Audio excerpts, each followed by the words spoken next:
Hello guys, welcome to my YouTube channel time to study and art. इस video में हम BPSC 132 के first block का second unit cover कर रहे हैं, जिसका नाम है मार्क्सवाद। इससे पहले इस यूनिट की एक वीडियो अपलोड हो चुकी है। अगर आपने वो नहीं देखी तो चैनल के प्लेलिस्ट में जाकर वो देखिए। इसमें हम नव मार्क्सवाद पर डिस्कशन करेंगे। इससे पहले वाली वीडियो में एक पार्ट अपलोड हो चुका है, उसमें हमने मार्क्सवाद पर डिस्कशन करा था। तो आपने अगर वो नहीं देखी तो पहले वो देखिए, तब जब आप मार्क्सवाद देखेंगे तभी आपको नव मार्क्सवाद भी समझ आएगा। तो चलिए स्टार्ट करते हैं नव मार्क्सवाद। नव मार्क्सवाद की शुरुआत ल्यूकॉक्स ने की थी और ल्यूकॉक्स मार्क्स के विचारों से सहमत नहीं थे। उन्होंने मार्क्स के विचारों की समीक्षा की और मार्क्सवाद और संरचनावाद दोनों को जोड़कर एक नया सिद्धांत दिया उन्होंने, जिसका नाम था नव मार्क्सवाद। तो मार्क्सवाद को फ्रैंकफर्ट संप्रदाय और विवेचनात्मक सिद्धांत भी कहते हैं। नव मार्क्सवाद समूह के उद्धार की बात करता है। मार्क्सवाद किसकी बात करता था? मार्क्सवाद वर्ग के उद्धार की बात करता था, वर्ग विहीन समाज की बात करता था और मजदूरों के उद्धार की बात करता था। लेकिन जो नव मार्क्सवाद है वो समूह के उद्धार की बात करता है। ये सामाजिक संरचना में विद्यमान अन्य प्रकार के शोषणों, जैसे कि कन्या भ्रूण हत्या, जातिवाद, अस्पृश्यता, सामाजिक राजनीतिक आर्थिक समस्याएं, इन सब की बात करता है। तो जितने भी प्रकार के समाज में शोषण होते हैं उन सब की बात करता है नव मार्क्सवाद। पूंजीवादी संस्कृति के विरुद्ध संस्कृति विकसित करके पूंजीपतियों पर नियंत्रण करता है। तो जो मार्क्सवाद था वो पूंजीवाद का विरोध करता था, पूंजीवादी व्यवस्था थी उसकी सोच का, पूंजीवादी वर्ग की सोच का विरोध करता था। लेकिन जो नव मार्क्सवाद है वो पूंजीवादी संस्कृति का विरोध करके एक नई संस्कृति स्थापित करके पूंजीपतियों पर नियंत्रण करना चाहता है। श्रमिकों के कल्याण पर जोर देता है, वही मजदूर जो लोग हैं उनके कल्याण पर, उनके विकास पर जोर देता है। पूंजीपतियों पर लगने वाला कर या टैक्स 3% होता है। पूंजीपतियों के विरुद्ध धीरे धीरे अलग व्यवस्था निर्मित करके शोषण की समाप्ति। मतलब जो पूंजीपति वर्ग है वो मजदूर वर्ग पर, श्रमिकों पर, सर्वहारा वर्ग पर जो शोषण करते हैं तो इसको समाप्त करने की बात करता है मार्क्सवाद भी। और नवमार्क्सवाद भी थोड़ा थोड़ा वही कह रहा है। तो नवमार्क्सवाद कहता है कि पूंजीपतियों के विरुद्ध हमें एक अलग व्यवस्था निर्मित करनी चाहिए धीरे धीरे, और ऐसी व्यवस्था निर्मित करनी चाहिए जिससे पूंजीपति वर्ग जो है वो शोषण ना कर पाए। सभी व्यक्तियों को सभी कार्य की स्वतंत्रता होनी चाहिए ताकि वे अपनी योग्यता का विकास करके यह निर्णय ले सके कि कौन सा कार्य सही है और कौन सा नहीं। इससे शोषण की संभावना कम हो जाएगी।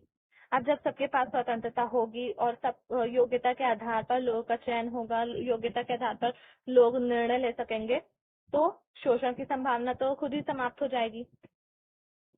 समानता लाकर सभी को शिक्षा, तकनीकी ज्ञान प्रदान करना। नव मार्क्सवाद कहता है कि समानता लाई जाएगी और फिर उसी के आधार पर शिक्षा और तकनीकी ज्ञान भी प्राप्त करवाया जाएगा लोगों को। तो नव मार्क्सवाद के चरण है। पहला चरण जो है वो 1932 से 1941 तक रहता है नव मार्क्सवाद का पहला चरण। और दूसरा चरण 1960 के बाद से 1960 के बाद से अब तक नव मार्क्सवाद का दूसरा चरण है। समाज शास्त्री की दृष्टि के अनुसार नव मार्क्सवाद मार्क्स व वेबर के विचारों का समन्वय है। कार्ल मार्क्स, यहाँ पे मार्क्स जो है ये कार्ल मार्क्स और वेबर एक दूसरे विचारक हैं, तो उनके दोनों के विचारों का समन्वय नव मार्क्सवाद है। क्योंकि जो ल्यूकॉक्स उन्होंने संरचनावाद और मार्क्सवाद को जोड़कर नव मार्क्सवाद की स्थापना की थी, उसके विचारों को जोड़कर, तो इसलिए मार्क्स और वेबर के विचारों का समन्वय मतलब जोड़कर नव मार्क्सवाद की स्थापना की गई है। अब नव मार्क्सवाद की उत्पत्ति कैसे हुई थी? तो ये है, लोगों के सामने कुछ सामाजिक एवं राजनीतिक समस्याएं आई जिसका समाधान पारंपरिक मार्क्सवाद नहीं कर सकता था, अतः नव मार्क्सवाद का जन्म हुआ। मतलब कुछ समस्या आई लोगों के सामने, सामाजिक और राजनीतिक, तो उसका समाधान जो है उन लोगों को मार्क्सवाद में नहीं मिला। पारंपरिक मार्क्सवाद, परंपरागत मार्क्सवाद और मार्क्सवाद तीनों शब्द एक ही हैं, तो मार्क्सवाद उसका समाधान नहीं कर सका। तो इसी वजह से नव मार्क्सवाद का जन्म हुआ, नव मार्क्सवाद का उदय हुआ। तो प्रथम विश्व युद्ध के बाद नव मार्क्सवाद व द्वितीय विश्व युद्ध के बाद प्रथम विश्व युद्ध के बाद जो नव मार्क्सवाद आया वो तो उसको रेड स्क्वायर 1 कहते हैं, और जो द्वितीय विश्व युद्ध के बाद आया उसे रेड स्क्वायर 2 कहते हैं। तो रेड स्क्वायर 1, हर जगह साम्यवाद फैल रहा है जो विश्व के लिए खतरा है। रेड स्क्वायर 1 में जो नव मार्क्सवाद की अवधारणा आई तो उसने ये बताया कि हर जगह जो साम्यवाद फैल रहा है वो विश्व के लिए एक खतरा है। फिर रेड स्क्वायर 2 में जो नवमार्क्सवादी अवधारणा है उसने बताया कि यूएसए में दूसरे देशों के लोग ज्यादा बसने लगे हैं जो उनके लिए खतरा है। मतलब यूएसए में आकर, यूएसए जो है कैपिटलिस्ट विचारधारा का है, पूंजीवादी विचारधारा मानता है यूएसए शुरू से। तो दूसरे देश जो मार्क्सवादी अवधारणा को अपना रहे थे, समाजवाद को, साम्यवादी को, तो वो यूएसए में जाकर बसने लगे। तो रेड स्क्वायर 2 कहता है कि उसके लिए खतरा बन रहा है यूएसए के लिए, क्योंकि ऐसे यूएसए की संस्कृति खत्म हो जाएगी जब दूसरे दूसरे देशों के लोग आके बस जाएंगे वहां पर, और फिर जनसंख्या भी बढ़ेगी वहां की, तो इस वजह से यूएसए के लिए खतरा होगा। अब नवमार्क्सवाद को दो धाराओं में बांटा गया। पहला तो मानववादी और दूसरा वैज्ञानिक धारा। मानववादी धारा और वैज्ञानिक धारा। Economic and philosophical manuscript of 1884 1884, इसमें मार्क्सवादी चिंतन है। तो इसमें मानववादी चिंतन, ये एक बुक है, इसमें मानववादी चिंतन है, 1884 में बनाई गई थी। ये लोगों के सामने 1927 में आई। ये जो बुक है ये 1884 में बना दी गई थी, लेकिन इसका प्रकाशन 1927 में ये लोगों के सामने आई। तो जब ये लोगों के सामने आई 1932 में जर्मनी में पहली बार इसका प्रकाशन हुआ। 1932 में हुआ। 1927 में प्रकाशन नहीं हुआ था। 1927 में ये सामने आई थी, लेकिन 1932 में हुआ था इसका प्रकाशन। ये किताब जर्मन के लोकतंत्रवादी समाजवादियों के अभिलेखागारों में पड़ी थी। इससे पहले जर्मनी में पड़ी थी अभिलेखागारों में। इससे पहले लोगों को नहीं पता था कि मार्क्स ने मानववादी धारा पर भी कोई किताब है। तो ये जो मानववादी धारा की किताब है ये भी कार्ल मार्क्स ने ही लिखी है। तो लोगों को इसके बारे में नहीं पता था। लोगों को सिर्फ जो मार्क्सवाद के जो विचार है, जो मार्क्सवाद आया, तो उसके बारे में ही लोगों को पता था। लोगों को मानववादी ये जो किताब है इसके बारे में नहीं पता था। और ये जो किताब है मानववादी विचारधारा से संबंधित है, तो इसलिए जब ये किताब सामने आई तो मानववादी विचारधारा को नवमार्क्सवाद के अंदर जोड़ा गया। इस किताब को पढ़ने के बाद एक नई विचारधारा के रूप में मानववादी धारा सामने आई। तो अब मानववादी धारा के बारे में बात करेंगे। पहली मानववादी धारा, ह्यूमनिस्ट स्ट्रीम। मार्क्स ने तर्क दिया कि पूंजीवादी व्यवस्था के अंदर मनुष्य एक यंत्र बनकर रह गया है, उसका मानव रूप कहीं खो गया है और वह प्रकृति से भी दूर हट गया है। तो ये मार्क्स कहते हैं कि पूंजीवादी व्यवस्था में लोग जो है वो एक यंत्र बन गए हैं। वो बस हर वक्त काम ही करते रहते हैं, हमेशा काम ही करते रहते हैं। वो अपना अस्तित्व भूल गए हैं। उनका जो मानव रूप है वो कहीं खो सा गया है और वो हमेशा काम में लगे रहते हैं। इसी वजह से वो प्रकृति से भी दूर हो गए। प्रकृति के उनका कोई लेना देना नहीं रहा है। इसके हल के रूप में उन्होंने साम्यवाद को आगे रखा। उनके अनुसार साम्यवाद उस खोए हुए मनुष्य को ढूंढ कर वापस लाता है और प्रकृति के साथ उसके टूटे हुए रिश्ते को फिर से जोड़ देता है। तो इसीलिए इन्होंने साम्यवाद की अवधारणा लाई थी। समझ आ गया होगा, आपका बहुत इजी लैंग्वेज में लिखा है। मार्क्स ने औद्योगिक युग की दो विशेषताओं की पहचान की। पहली, प्रौद्योगिकी उन्नति और पूंजीवादी व्यवस्था। तो ये औद्योगिक युग की विशेषताएं थी। Technological advance capitalist system. Marks ने प्रौद्योगिकी के विकास और पूंजीवाद के उन्मूलन का सुझाव दिया। पूंजीवाद को समाप्त करने के लिए मार्क्स ने अलगाववाद या परायपन का सिद्धांत दिया। इन्होंने कहा कि मनुष्य पूंजीवाद के अंदर अकेलापन महसूस कर रहा है। तो मार्क्स ने अपनी मानववादी जो बुक लिखी थी उसके अंदर उन्होंने अलगाववाद या फिर परायपन का एक सिद्धांत दिया और उन्होंने कहा कि मनुष्य जो है वो अकेलापन महसूस करता है पूंजीवादी व्यवस्था में, क्योंकि वो पूंजीवादी व्यवस्था में सिर्फ काम ही काम करता रहता है और इसी वजह से वो अकेलापन महसूस करता है। वो प्रकृति के साथ भी नहीं जुड़ पाता है, समाज से भी, क्योंकि वो अपने काम में बहुत ज्यादा, ना तो वो प्रकृति के साथ जुड़ पाता है, ना वो समाज के साथ, समाज के लोगों के साथ बातचीत कर पाता है, ना समाज से जुड़ पाता है और वो अपने काम में बहुत ज्यादा व्यस्त रहता है। इसी वजह से वह अलगाववाद और परायपन महसूस करने लगता है और इसी वजह से जो लोग होते हैं वो डिप्रेशन वगैरह का शिकार भी हो जाते हैं। बहुत सारी उनको बीमारियां हो जाती हैं। तो मार्क्स ने पूंजीवादी व्यवस्था में परायपन के 4 स्तरों की पहचान की। पहला स्तर, अब पहला 4 स्तर बताया उन्होंने पूंजीवादी व्यवस्था में जिसकी वजह से परायपन होता है। परायपन के सिद्धांत में ये बताया उन्होंने। तो पहला है इसमें मनुष्य अपनी रचना के साथ अपनापन अनुभव नहीं कर पाता। उदाहरण के लिए, यदि समतावादी समाज में कोई कामगार एक पूरी कमीज बनाता था तो उसे यह संतोष होता था कि उसने एक उपयोगी या कलात्मक वस्तु बनाए हैं, परंतु पूंजीवादी व्यवस्था में कारखानों में कामगार पूरी कमीज नहीं बनाता, इसलिए उसे अपनेपन या संतुष्टि नहीं मिल पाती। तो पूंजीवादी व्यवस्था में क्या होता है, सब चीजें मशीनों से बनती हैं। तो कहीं से जैसे कि समाजवादी व्यवस्था में एक मजदूर है, वो पूरी तरह अपने हाथ से सिलकर एक कमीज बना रहा है, लेकिन पूंजीवादी व्यवस्था में ऐसा नहीं होता। ऐसा होता है उसमें कि कोई कपड़ा ला रहा है, कोई कपड़ा काट रहा है, फिर उसके बाद कोई सिलाई कर रहा है, और फिर उसके बाद कोई उसकी पैकिंग कर रहा है, या फिर उसकी सिलाई भी पूरी तरह से पूरे सही लोग नहीं करते, पूरी तरह से कोई लोग सिलाई भी नहीं कर पाते। कोई किसी चीज की सिलाई करते हैं, कोई गला बना रहे हैं, कोई जैसे कि नीचे की दामन वगैरह होता है वो कर रहे हैं। तो इसी वजह से जो है लोग जो है वो उनको अपनी जो चीज बना रहे हैं, वो जो भी चीज बना रहे हैं, सिर्फ कमीज का तो ये एक उदाहरण है, लेकिन वो जो भी चीज बना रहे हैं लोग, उनको उससे अपनापन या फिर उससे संतुष्टि नहीं मिल पाती। उनको ये नहीं लगता कि हाँ ये पूरी चीज हमने बनाई है।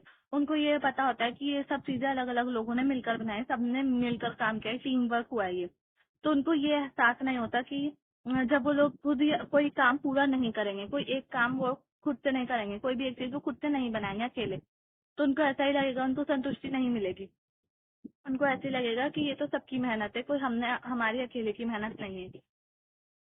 अब दूसरा है, मनुष्य प्रकृति से पराया हो जाता है, क्योंकि कारखानों में काम करने वाले व्यक्ति को एक किसान का अनुभव नहीं मिल पाता। जिस प्रकार किसान का प्रकृति के साथ संबंध होता है, वह कारखानों में काम करने वाले व्यक्ति का नहीं होता, वह प्रकृति से अलग हो जाता है। तो जब लोग कारखानों में काम करते हैं तो वो कारखाने बंद होते हैं, बंद जगह होती है, वहां पर ही वो लोग काम कर रहे होते हैं। लेकिन एक किसान जो होता है वो सुबह से लेकर रात तक अपने खेतों में काम, शाम तक अपने खेतों में काम करता रहता है।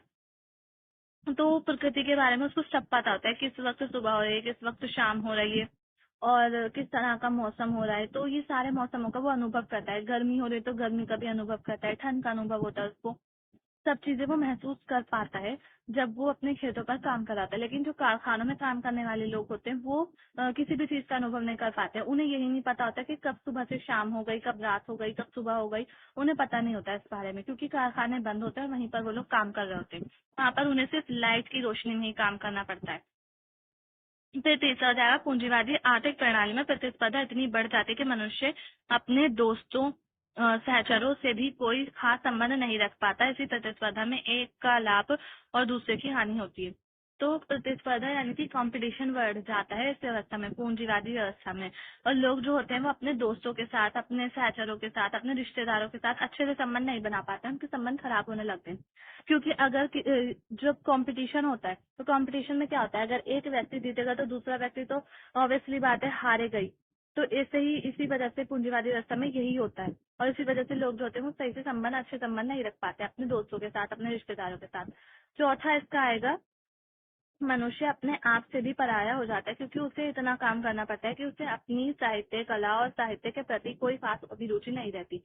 मतलब जो उसकी हॉबीज होती हैं, जिस चीज में उसका मन लगता है, उसके मतलब खाली टाइम में जो लोग होते हैं वो कुछ कुछ करना पसंद करते हैं। किसी को ड्राइंग करना पसंद होता है, किसी को डांसिंग, किसी को सिंगिंग, ये सब चीजें लोगों को पसंद होती है। लेकिन जब वो बहुत ज्यादा काम करेंगे, इतना ज्यादा उनके पास खाली टाइम बचेगा ही नहीं, तो वो अपनी इन सब चीजों को भूल जाएंगे।